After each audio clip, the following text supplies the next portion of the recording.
Welcome everyone to Authentic as Fog podcast. My name is Sun. I am a storyteller and marketing coach. So in this podcast, I help real entrepreneurs kind of answer their questions and coach them through marketing and branding. So today we have a couple of entrepreneurs who are kind of in the beginning stages. So we're going to talk about mainly um, kind of how to get your if you're like in a 9 to 5 job or like you have a side hustle or something like that, like how to get your business off the ground and up and running. So first we have Helen. Hi Helen, Hi, San. welcome.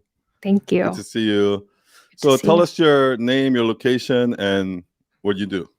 My name is Helen Garcia. I live in Los Angeles, California. I'm a full time therapist. I work in a private practice in Burbank, and I have a side hustle where I coach first generation college students who want to find their passions, but I help them Okay, figure out what they're talented in. got it. Yeah. And yeah, so where are you in your business now, and kind of what are you struggling with, like kind of getting to the next step? Yeah. I'm glad I'm talking to you about this. I just started my business in March. Hmm. I work as a private contractor for different companies, helping them coach like first generation college students. I think where I'm lost is that I think I have too much that I want to do. Like I want to get a podcast up and running. I want to get more clients. I'm struggling with too many things. And I think one of the things that I wanted to talk to you about today is that you have a very clear message. Like you want to like help people tell better stories. So I guess I'm more interested in finding focus because I think my mind Got is it. jumbled too many things. Okay. Yeah. So when you say you're working with like corporate clients, that's your side hustle, right? That's not your day job. So Yeah, your my day day job, job you're a is. therapist. Yeah. So first of all, this new side hustle or this new career you want to venture into, it's a completely different, because this is more like career coaching, whereas in Mhm. this is like therapy, right? So you want to switch career basically. No, I just wanna help, like, college students find out who they are. I Mhm. wanna stay a therapist. I think I really love and enjoy Oh, helping okay, okay, people. I think yeah, it's more of like a side hustle, passion, career. got it. Do you imagine at some point one taking over the other? Yeah, Okay, yeah, I just don't know which one yet. got it. So you love doing both. Yes, I do. Uh, um, Let me ask you something. Why is it that you want to venture this thing? Because like usually people who have side hustles, because I know from experience, are people that are not happy with their day job. Do you understand? Like, or they want Yeah, something more than their day job, their yeah. regular 9 to 5 job, right? I So think I think for me, I wanna be able to, like, wake up every morning and not have to worry about finances or money. I think mhm. eventually I wanna be able to, like, live the life that I wanna live without having to worry about working for somebody else. Do you think you can do that as a therapist? Yeah, I think I can. But Okay, to tell you the truth, I think there's a lot more creative stuff that I wanna do eventually. But got I it. think I struggle with knowing what I want and how to, like, just focus on that. Got it. Okay. Okay.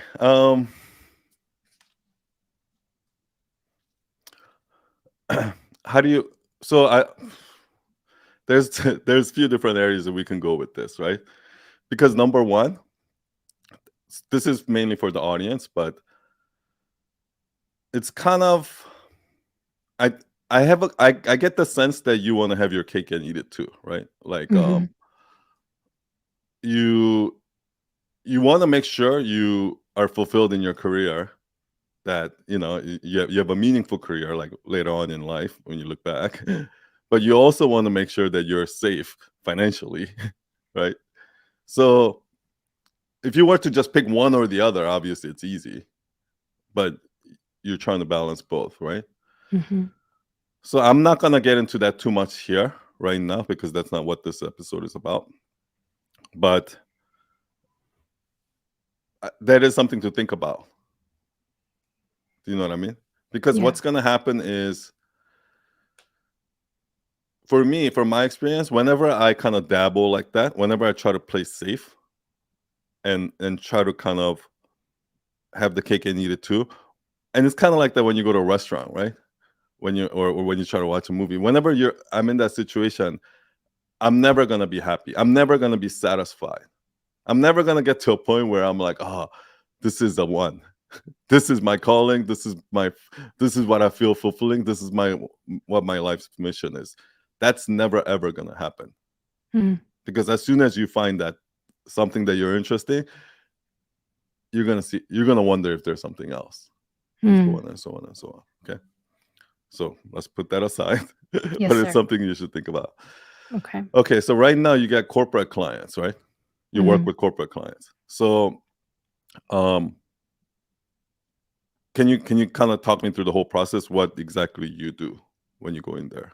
Like, Yeah, so I basically work right now, my one client is a nonprofit, and they hire so you me only have one client, right now, yeah, I and only it's your have 1. first client? My f second client. Okay. Okay, Yeah. we'll get to that. Okay. Yeah. It's my first client, and they basically hire me so that I can coach college students in finding out who they are and overcoming the mindset obstacles. And they're like a university or something? Yeah, it's a Okay. nonprofit that works with different universities across the Oh, country. got it. Okay, okay, got it. Yeah. So you're almost kind of like a career coach, Yeah. kind of. Okay. Is that what you call yourself? Yes. Okay, good. Career coach. Okay. Um, I'm gonna ask you a quick question, and then we'll come back. Who was your so this client you got referred by your first client, you said, right? It was referred to by a friend who was a therapist who was also working with this company. Okay. Yeah. And how did you get the first client? Podcast networking. Got it. Okay. Yeah. Okay. So you're like in a very infant stage of your Yes. business. Okay. Yeah. I just wanted to like, make sure I have the context. Yeah. Now, um,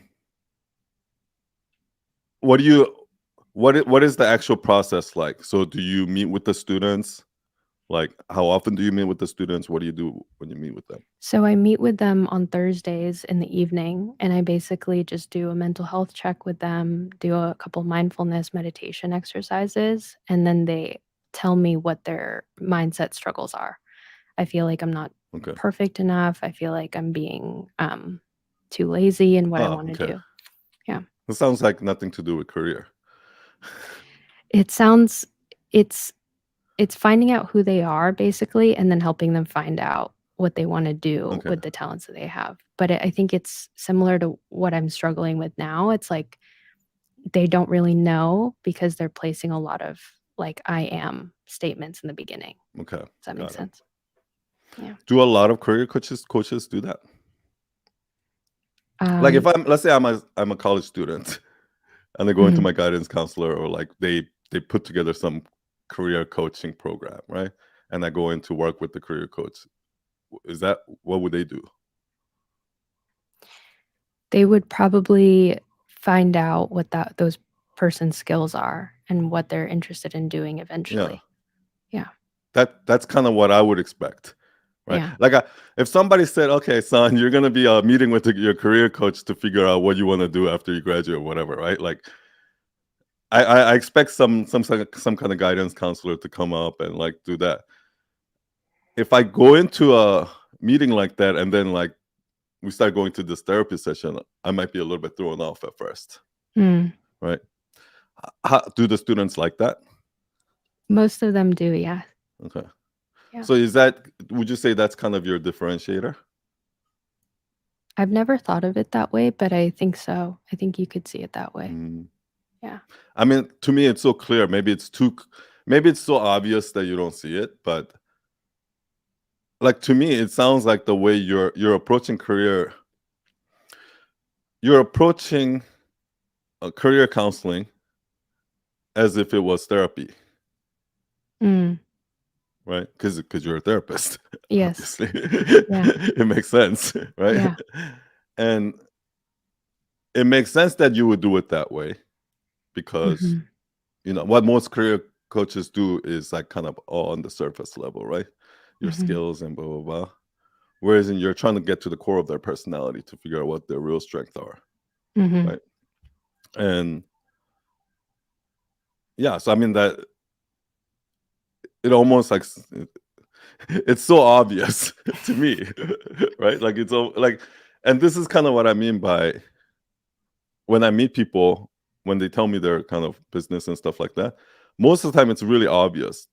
For me, it's like really for the outsider looking in. It's like so. Of course, that's your niche. Like that's your Mm. differentiator. That's your strength, right? Yeah. But people that are in it a lot of times don't see it. Yeah. And can I tell you why? Please. Like you're not gonna see it when you're constantly out looking for it. Mm. Because like usually a lot of those things, because your brand, your strength, and all of those things are who you are. So those Mm. things are very apparent. People all around you, your clients, the students, your family, your friends are always telling you these things already Mm. because that is who you are. Do you know what I mean? Yeah. But then we ignore it, and we ignore it, and because we like people right it like right in front of us, they're telling us, but we ignore those, and we're like trying to search for our meaning and search for our our our calling out there, right? Yeah. When it's like right there in front of us. If you just kind of like maybe are willing to like clear your head, come from a completely blank, and just look, a lot of times it's just like right there. Mm. So I'm gonna say this final advice, and then you can ask me any other questions Okay. because this one was kind of simple, right? Okay. Um, what I always say is stop looking for a niche because, like, as long if you keep looking for a niche, you'll never find it. If you keep looking for your passion, you'll never find it. If you keep looking for your why, you'll never find it. And then what I said is the way you find your niche is to try everything, right? And then you're gonna get to a point where you're really known for something. Like people know you for this one specific niche.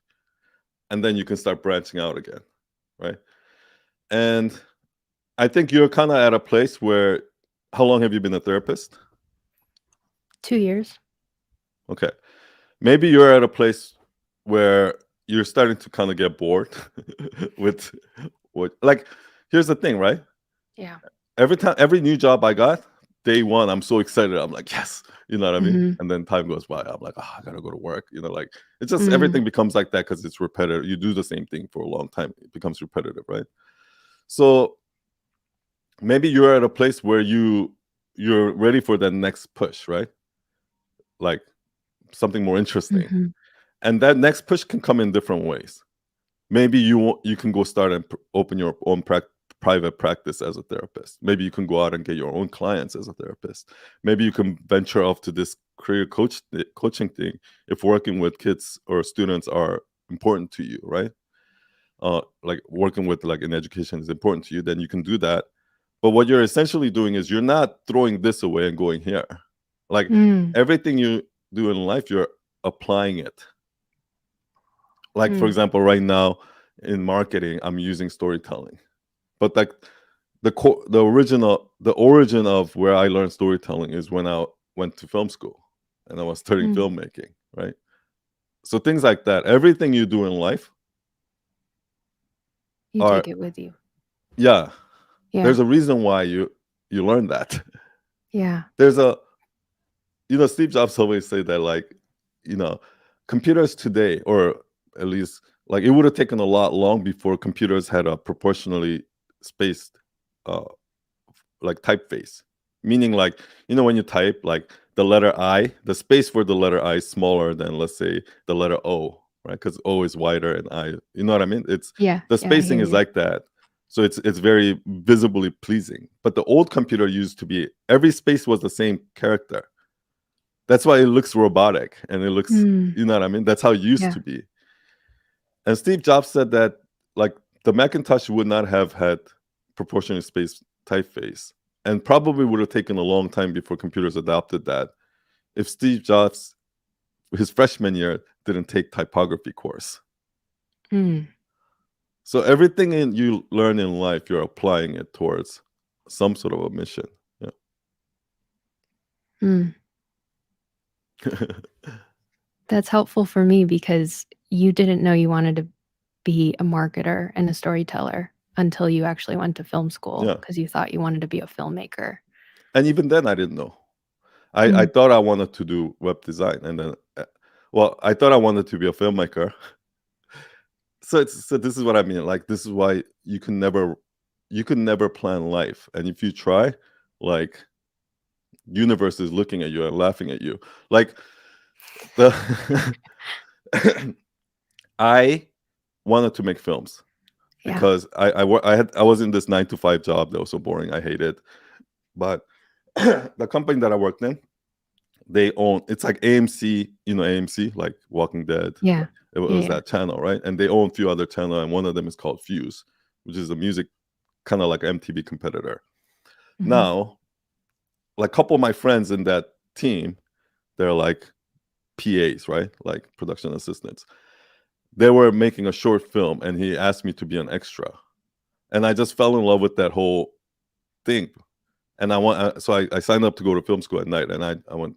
And in order for me to save enough money to buy a camera, I started making websites on the side as a freelance, That's right? awesome. But a Yeah. couple years later, that ended up being Night Owl, right? And then Wow. years later, I worked with corporate clients, and then I started working with personal brand clients like Gabby Mm, Bernstein, and that's when I started applying storytelling, all the stuff I learned from back then, right? But that's not even all. Like another thing I learned in film school is lighting, right? Like how to light stuff and things like that. So later on, design when I used to Photoshop and things like that, like a lot of people Photoshop stuff where it looks Photoshopped and it doesn't look real.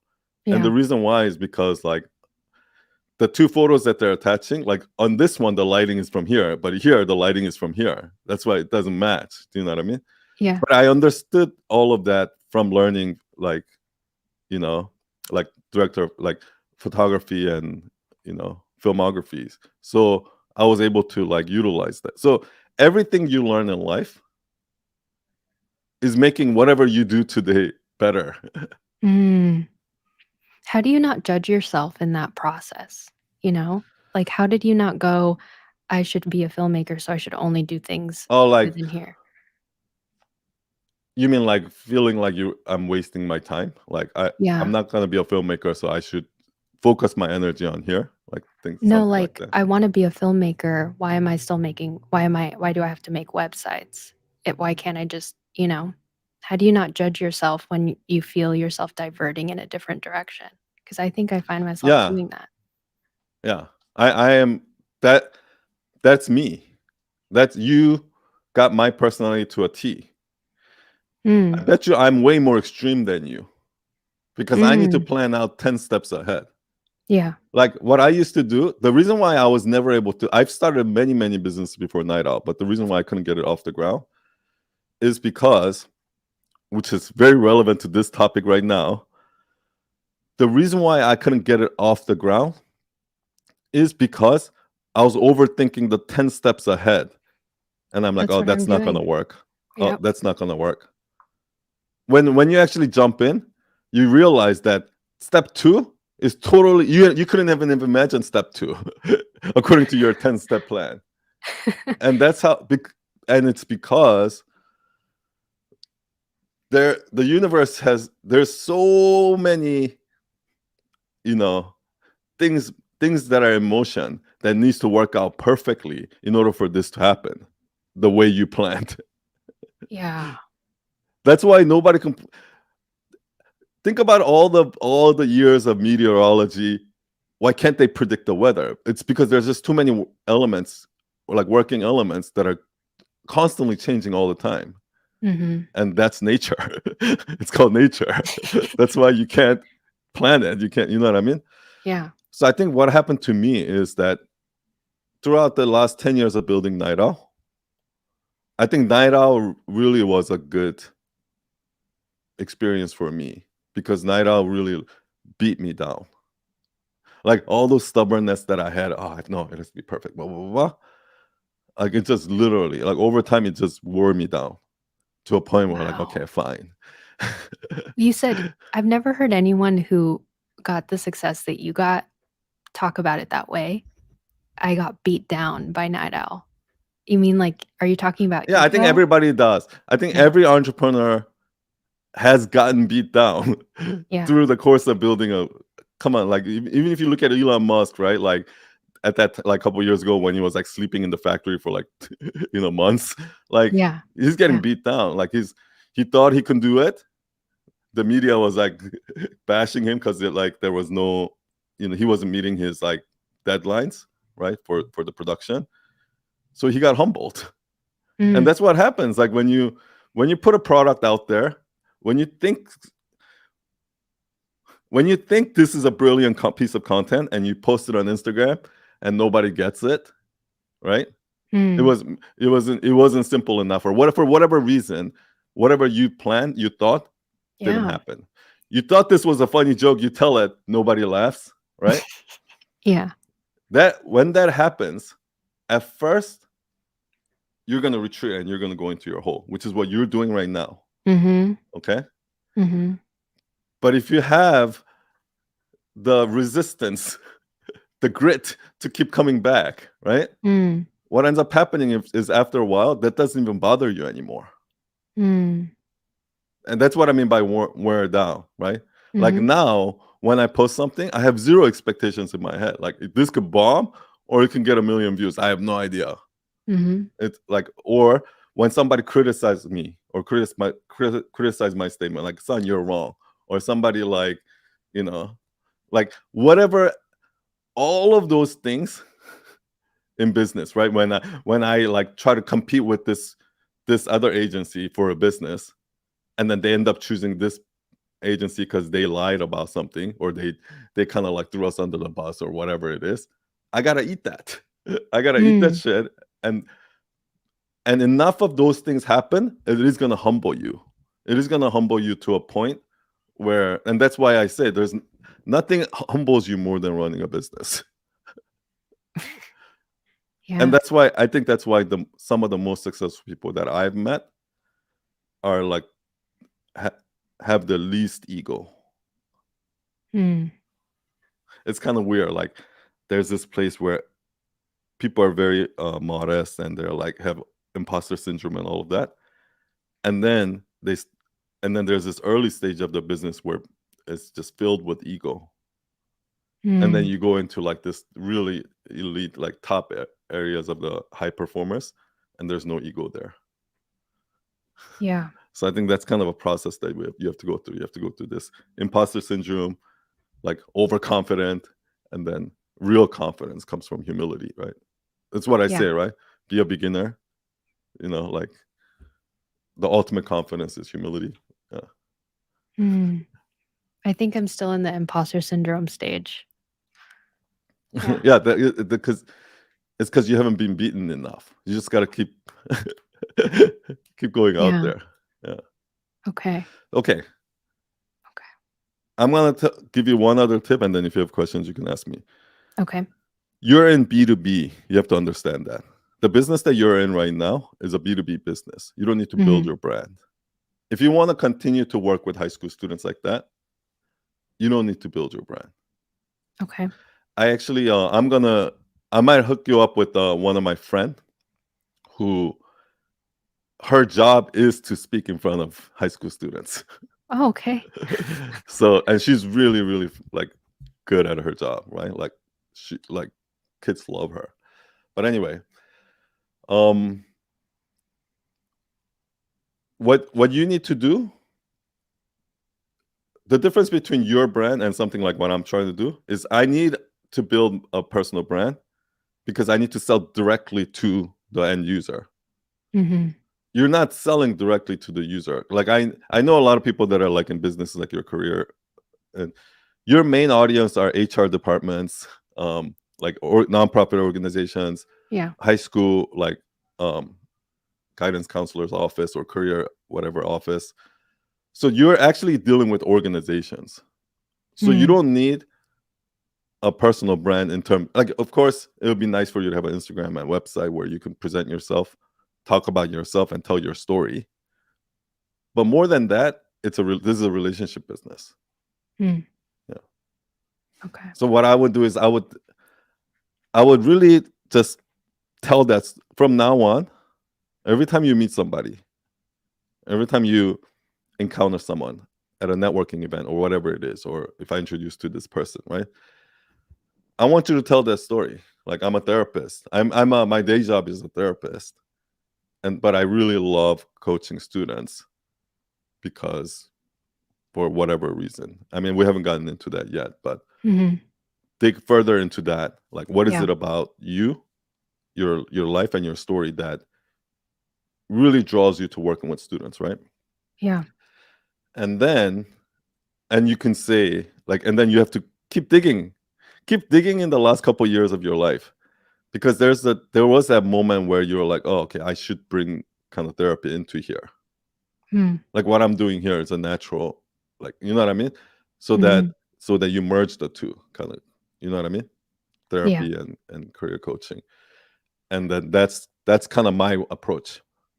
And that's how I do it differently than other career coaches. Like, keep telling that story over and over and over and over. Okay. And then what's going to happen is every time you tell it, you're going to tell it slightly differently. Okay. And because you can't help it, because when you tell the story, your subconscious is watching the listener, Mhm. and subconsciously you're seeing, oh, this part, I totally lost them. But then when I said this, they got all excited, Mm. because again, you don't know what's going to work, what's not going to work until you actually tell it. Yeah. So the practice of telling your story is going to help you refine that story, polish it until it's like, you know, Okay. perfect. And then you put that on your website. Okay. Yeah. I used to have a stutter and like horrible anxiety. And I had a mentor who was my age who would force me to talk to people. Yeah, you And got to tell that yeah. story. That yeah, Okay. Okay. I How tell do I the can here.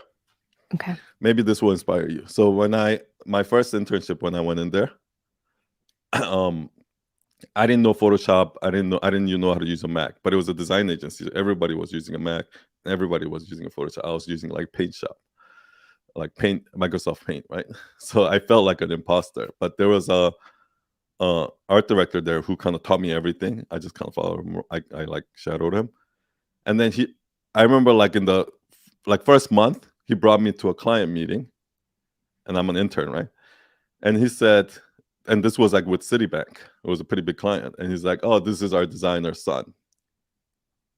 And that just that one phrase right there, like, completely changed my mindset. Like, oh, I'm a designer, and everything he did, he made me feel like a designer, because he'll Wow. just throw assignments at me, just like he would do Mm. with any other design. And that what he did for me was so memorable. That one year, like, literally changed my life. I wouldn't be where I am today without that Wow. experience. So when I started my agency, what I started doing is I did the same thing. Like, when we hire interns, I would just like throw them in the water and be like, "Okay, you're a designer now," and then, you know what I mean? Yeah. And it worked. So yeah, S- so yeah, that's the story that you need to tell, is how this person did this for me, how it impacted me. So I want to give that same gift that I got to others. Mm. Okay. You mentioned having one client, and how do I find more clients? Do you have any advice for Okay, that? so the way you need to find clients right now is through outbound, because I told Outbound? you you're in B2B. Yes, sir. So you need to Mhm. be networking. So I'm going to introduce you to this woman. I'm sure she knows a lot of people. So you just need to go out on LinkedIn, Facebook groups, any kind of career counseling, like those type of groups, organization, you just need to infiltrate and talk to Okay. as many people as you could, and meet as you need to make yourself known in that space. Like I'm somewhat known in the marketing space because I know Mhm. enough people in the marketing space enough to for people to be like, oh, you need a really talented web design company. Here, I know this guy's son, right? Mm. So you need to make yourself somewhat known, and how you do that is by making friends with a few key players in that space, right? Okay. So go on LinkedIn, outbound, tell them what you do, just try to jump on a call with them, and this is another one of those things. I used to hate sales. Mhm. I don't know if this is you or not, but I do. I, I'm the worst salesperson, right? Like, I remember, like, when I was in high school, one of the things I had to do was go sell a magazine subscription door to door. And after my first one, I just gave up. Like, after my knocking on first door, I just gave up, right? Yeah. And then I was just so bad at it. But now I'm really good at it because I don't think, like, some sort of a switch happened when I started my agency, Mm. where before I felt like I'm trying to push somebody to do something that they don't want to do. Like I'm trying to sell them on something that they don't want to do, right? Mhm. Like this pushy salesman. That's how I felt like. But once I started my agency and I knew that I can control the product, and I know that if they're not happy, I'm going to make sure I make them happy. I know that if something doesn't work, I'm going to make sure I'm going to make it work. Yeah. So the difference was I wasn't selling a product anymore. I was selling me. And when it came to selling me, I was confident because Mm. I knew that you can hire all these other web designers here. They're not going to do a better job than me. And even if I mess up, I'm going to make sure I go out of my way to fix it. Those guys won't. So because of that, I was confident in selling myself. And I was confident that I was so sure that for that client, their best bet is me. Mm. That I'm actually helping them, because if they hire this other person, they're gonna actually have a bad experience, and they're gonna, the project will fail, and then they're gonna have to go find somebody else, and I already know that. So I felt confident to just really sell myself. Mm. So when you sell, don't don't do the whole like, oh, hey, oh, excuse me, if you have time, like, don't do that thing. Like you're the one who's helping them, you're saving them, right? Okay. Yeah. Because you know what I mean. Yeah. I hear you. Okay. I'll work on that. Thanks, Cool. son. Thanks, Helen. Wow, Thank that you. was 30 minutes. Okay, I'm gonna bring on the next person, Joe. um yeah, I didn't realize that took so long. Okay, next, Joe. Hey, Joe, welcome. How's it going, son? Hey. So yeah, let's start with your name, where you're from, and what you do. Sure. My name's Joe Munoz. I am from Los Angeles, but currently in Chicago.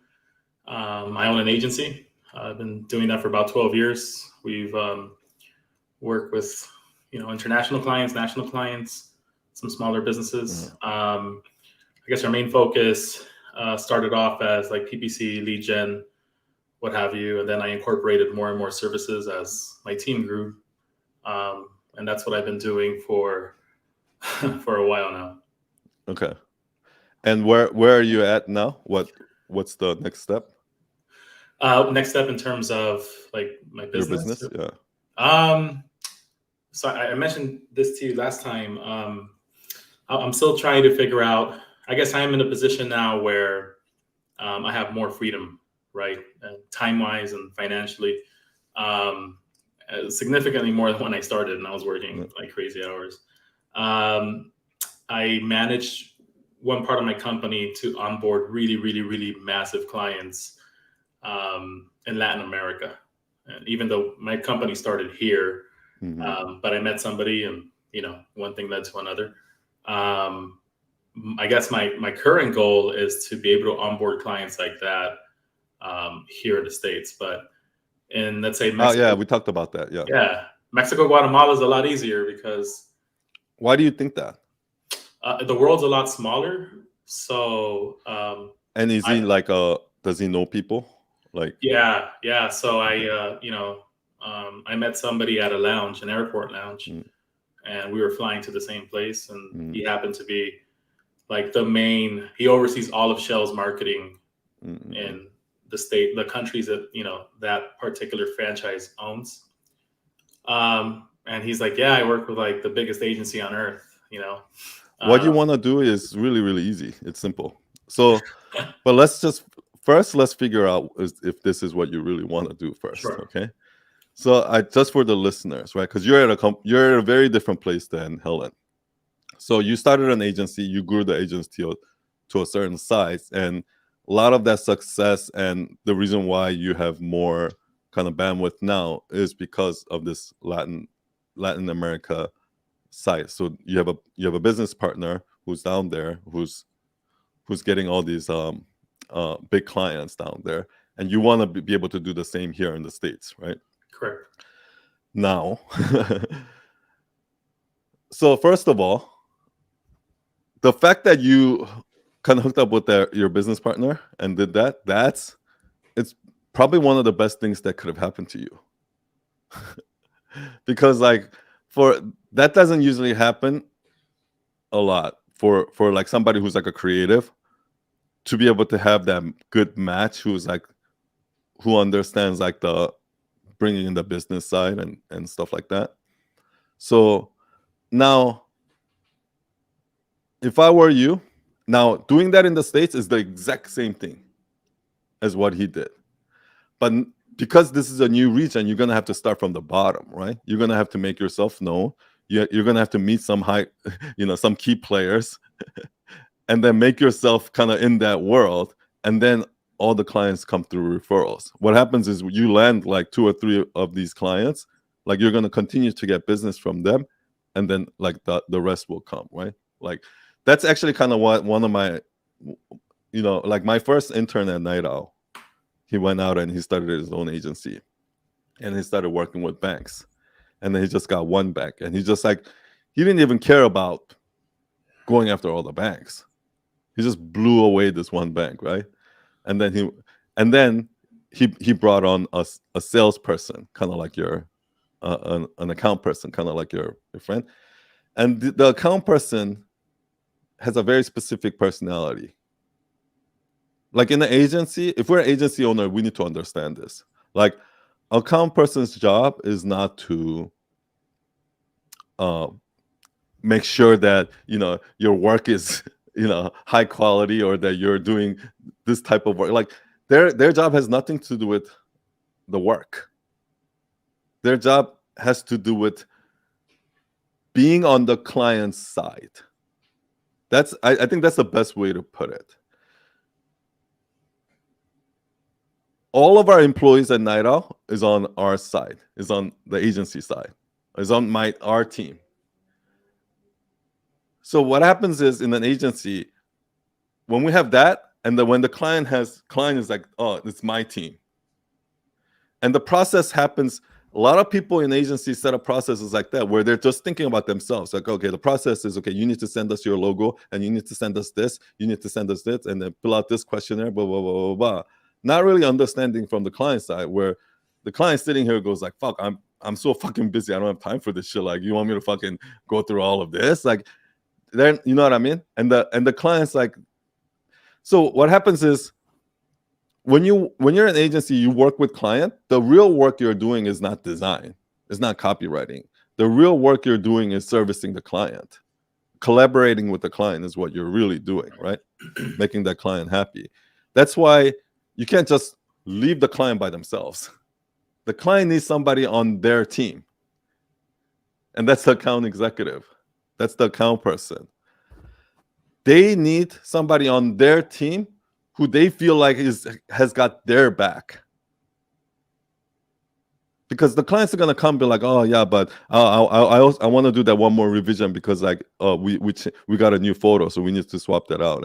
And somebody from there is like, no, we can't do that, blah blah blah. And then it's gonna go into, and it's gonna cause this friction. The account manager's job is to come in there, understand the client, and ease these frictions.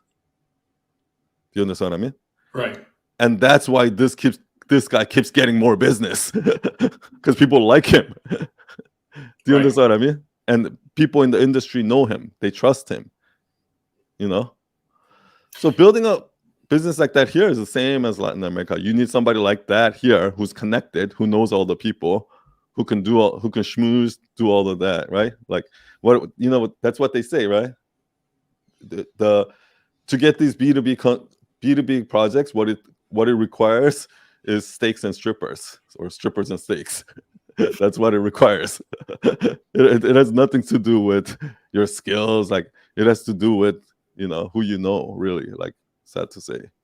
How did you scale from like you mentioned Okay. burnout? I feel like if I'm reaching a point where money is no longer a factor, I suppose. You asked me last time, by the way, and you messed me up for like 2 days. No, I couldn't answer the question. And you told me, you said, like, listen, either the creative or the business. If you want accounts that like inspire you, then you lower your price. If you get accounts that don't inspire you, raise your price. And Yeah. you need an A, B, C team. Yeah, exactly. And You 2 need days you later, need to be. I landed a really fat account that I was like not really happy about getting, and I just like raised my price really, really high. Yeah. They're the biggest law firm in California. And I just shot it up. And you just have to not tell anybody that you work with them. Like, a lot of agencies have their skeleton clients that you have no idea that that agency works with them, but they work with them because they pay the bills. That's right. You know? Right. Yeah, you told me about that. The front. Yeah, no, and I appreciated that. I guess right now I want to meet more people within like that agency space at that level that I like to get my agency here at. You need to meet with client side, like, you need to meet with like CMOs, marketing directors. You need to get into those circles, because that's how it really happens. Right. Yeah. So how do you? I mean, what, like cold calling on LinkedIn? I mean, what's your What I recommendation? would do, if you want to do it yourself, like from ground up, I would start going to like events, like these marketing events, right? Because a lot of those CMOs and stuff, like, they go there, right? Or I would even go to like just meetups where those people are speaking or something like that, and then like just get myself in there and introduce myself, introduce my agency, just get involved in the community. Gotcha. Was it worth it in that case? Because this initially, when I joined your group, the storytelling, build your platform, I thought I have no time constraints. I have no money constraints in terms of what I could invest. Like, if I need to drop 1,000 into every post and like run an ad on it, I don't know. I have no limit. So your business is not that. Grow it. I'm sorry. Your business doesn't need any marketing. Your business is a relationship business. You'll get zero client from. So I mean, not zero, but you're definitely not going to be able to grow your business to the next level. Because here's the thing, right? Like, you need to you're at this crossroad right now. So you started a business, you grew the agency to a certain size. What's the next step in your business, right? Like, is it just taking this and boom, scaling it out? Or is it like adding more services? Is it shifting directions? Like, you kind of have to have a vision for the where your agency is going towards, right? Which direction it's going towards. Now, what I would say is, like, for me, at that crossroad, what I realized is that I don't want to run an agency. I actually like doing the work, right? But if you want to run an agency, basically what you're doing is your obsession and your passion is in like creating processes so that you can scale projects and then serving clients through that, right? That has to be your passion, because essentially that's what building an agency is. You know what I mean? Building an agency has nothing to do with really doing creative work. If you want to build an agency, right? Like, that's one way you want to go, right? Now, if you want to be like these other agencies like TBWA or like Wyden and Kennedy, right, where they're doing the Nike ads, and they don't need to do the networking because people go to them, right? Like, then you need to just invest in the creative talent.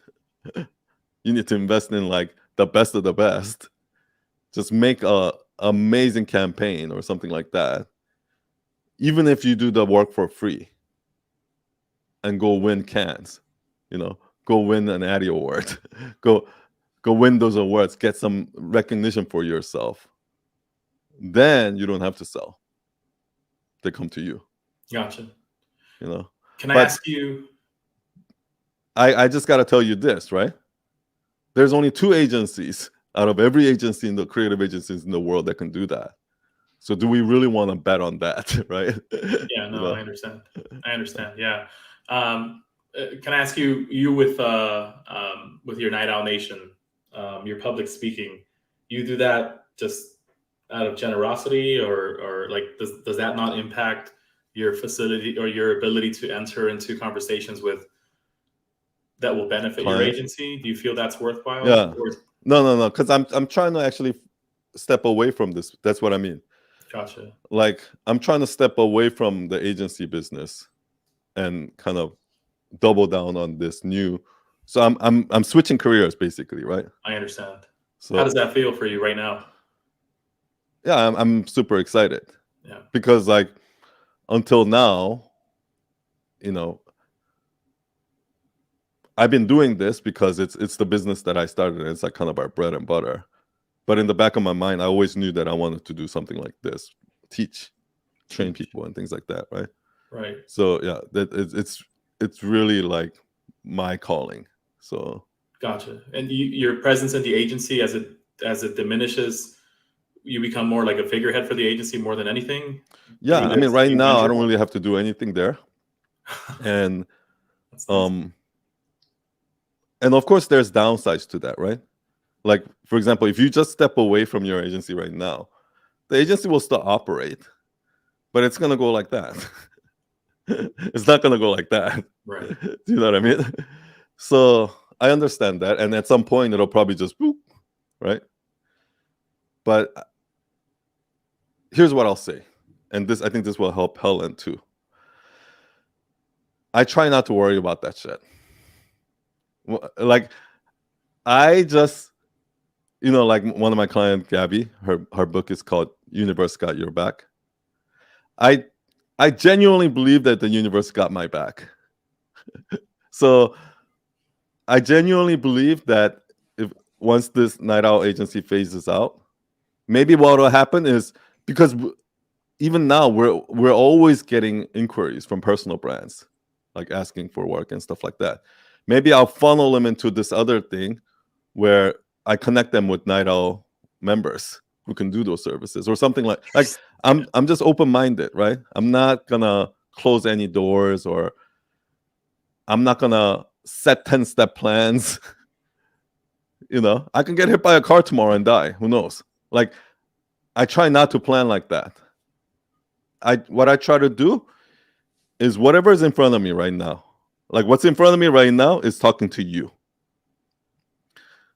The world doesn't exist to me right now. Right now, my only goal is to have the best possible conversation that we can possibly have, me and Joe can possibly have.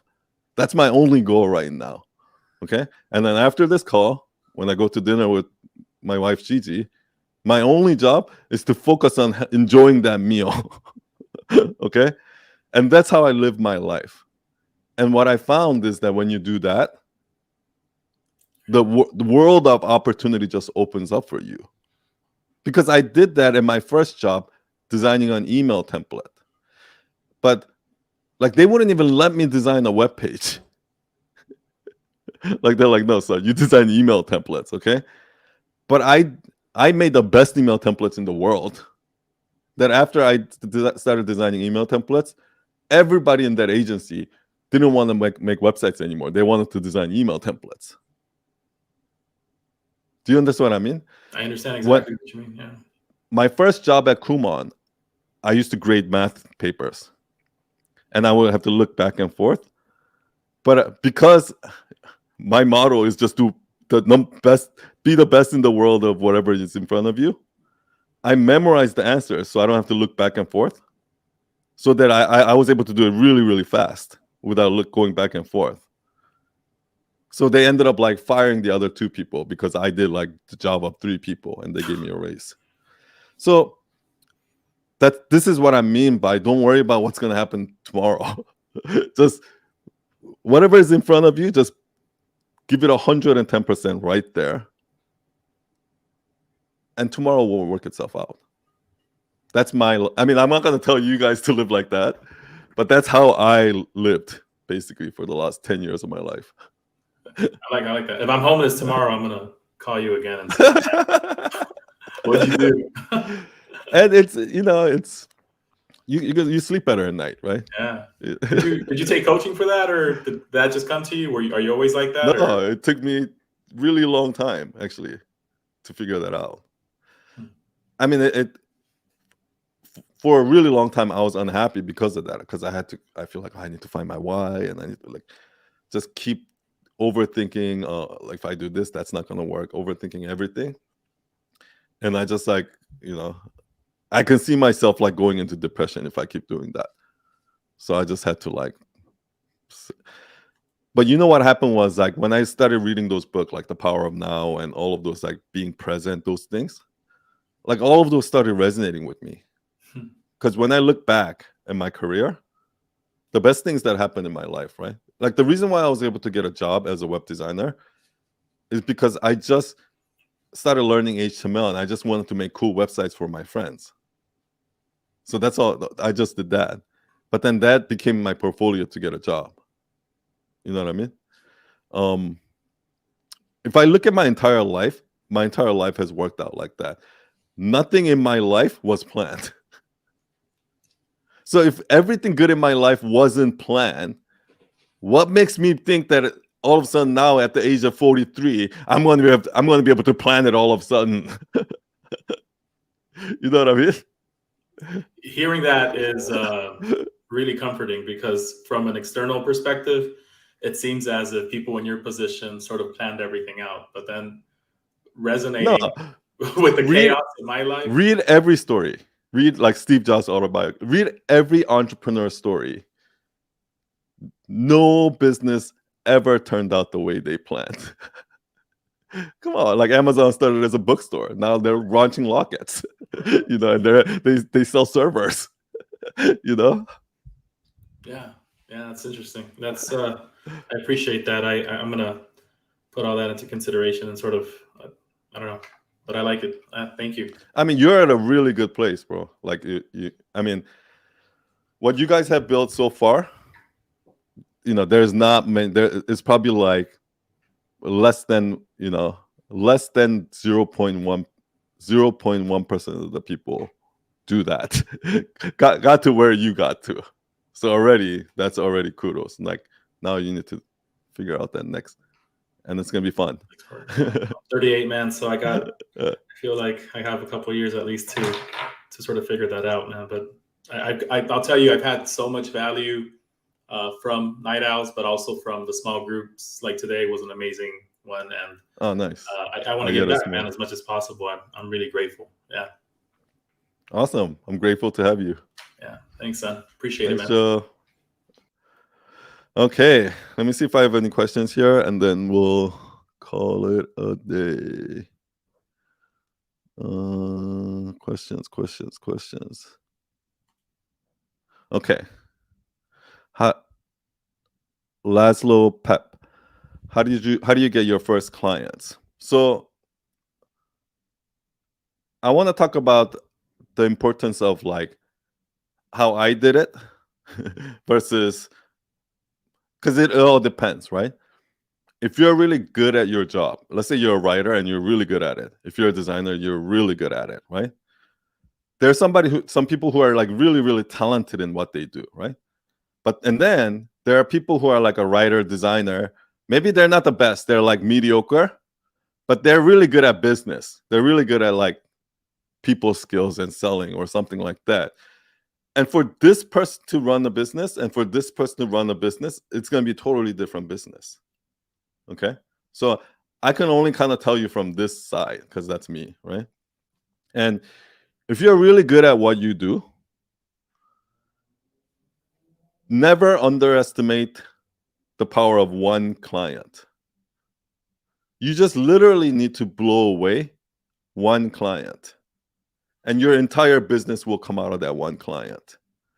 What everybody does is they, I think I tell this story. My friend, when he was taking a test, he'll say he'll study just enough to get a 70 so that he'll pass. He doesn't want to go for 100. He want to just go for a 70, right?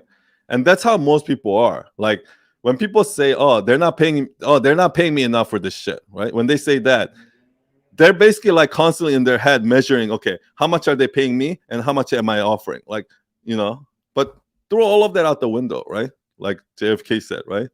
Ask not what the country can do for you, but what you can do for the country. So with every project you work on, every job you work on, don't worry about what they're going to give you, what opportunity is going to come because of this, what raise you're going to get, or whatever. Don't worry about any of that.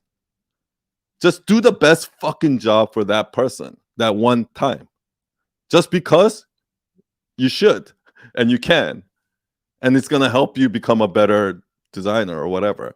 When you just do that, I guarantee you, like, series of clients will come. Because the interesting thing is, like right now, like somebody comes to me and a designer will come to me and say, "Son, how do I get better clients?" And blah, blah, blah. And I'll be like, "I need a designer right now. Are you good?" No, you're not good. That's the problem. Work on your portfolio if you're a designer. You're a writer, work on your writing. Like if you're good, no good designer is having trouble looking for clients right now. If anything, they're too busy. That's the problem. So just think about that. Okay. Yeah. For your first client, what I would recommend doing is just do that work for free, do it for really cheap. But the reason why you're doing it is so you can have the experience, build portfolio, and build relationship with that client. That's the focus. So that's where we'll go.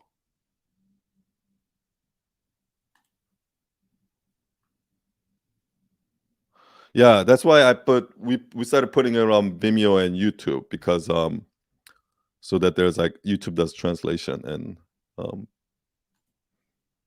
what is your opinion about therapy business in general?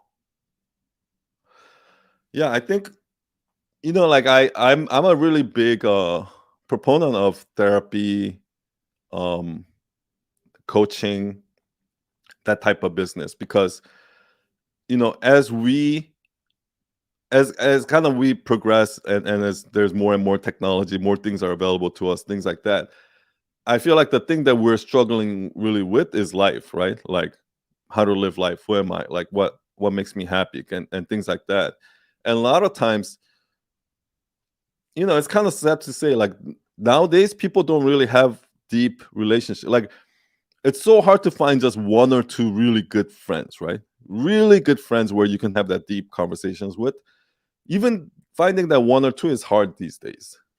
And I just think that like just talking through your problems and things like that, which is kind of what we do in small groups at Night Owl Nation, right? It's just so helpful. And it's, I guess the only caveat is this, right? I think there are a lot of like therapists and coaches out there that are right now like the non-licensed, like, that are hurting more than helping because maybe they're giving out like bad advice or maybe they're not doing it the correct way or something like that, right? So there is that too. But in general, I think this is going to be one of the fastest growing, I think, space, like coaching and therapy, because more and more people are going to need that connection, one-on-one connection, or like something like that,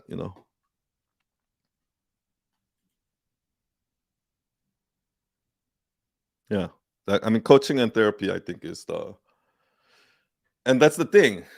That's the thing about coaching. I used to be like, oh, why is there so many coaches? Why do we need so many coaches? But that's the thing about coaching, right? Everybody needs a coach. Even coaches need a coach. Even therapists need therapists.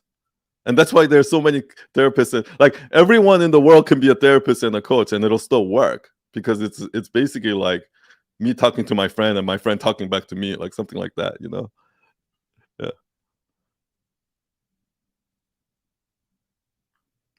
Oh, great comments. I missed all the Nancy, twice this week when I was subbing in high school, I overheard kids wishing there was someone exactly like, see, Helen. No, that I really, really think that that's really important right now. Helen, they would love to have somebody in their lives for you, like you. So valuable. Yeah.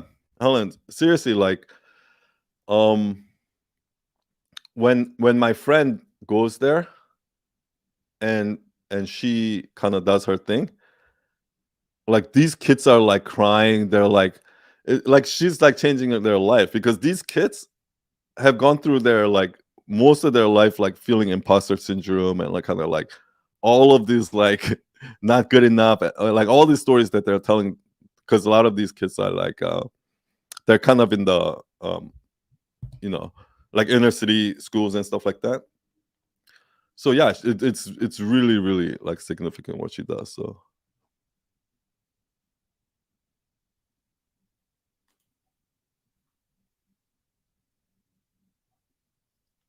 yeah, so I think this Facebook user is asking about like what I said to Joe about like we're letting go Night Owl agency and kind of building this personal brand. So yeah, the personal brand Night Owl Nation is my personal brand because that's my new mission. My new mission is to, and I've been writing about this for my new website, which is not ready yet, but my new mission is to basically, I feel that marketers have hijacked education.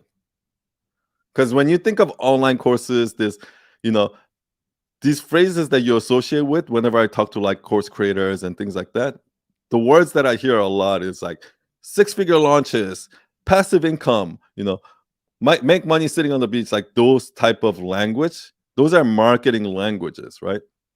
And even now, when I'm selling $5 a month, Night Owl Nation, everybody's coming and giving me advice like, son, oh, you should raise your prices. Son, oh, don't sell yourself short, son. Like, oh, you know, they have to pay. If they don't pay, they don't pay attention, like those kind of things. And that's what's broken with this industry, right? Like, it's because all of our focus is on selling, selling, selling, selling. None of our focus is how can I get all of these students to success. So that's what's broken with the industry, and that's what I'm trying to fix here. So that's kind of my mission, and that's what Night Owl Nation is. So that it is kind of tied to my personal brand. Okay, that's it for today. Thank you, everybody, for staying on. Thank you, Helen. Thank you, Joe, for coming on.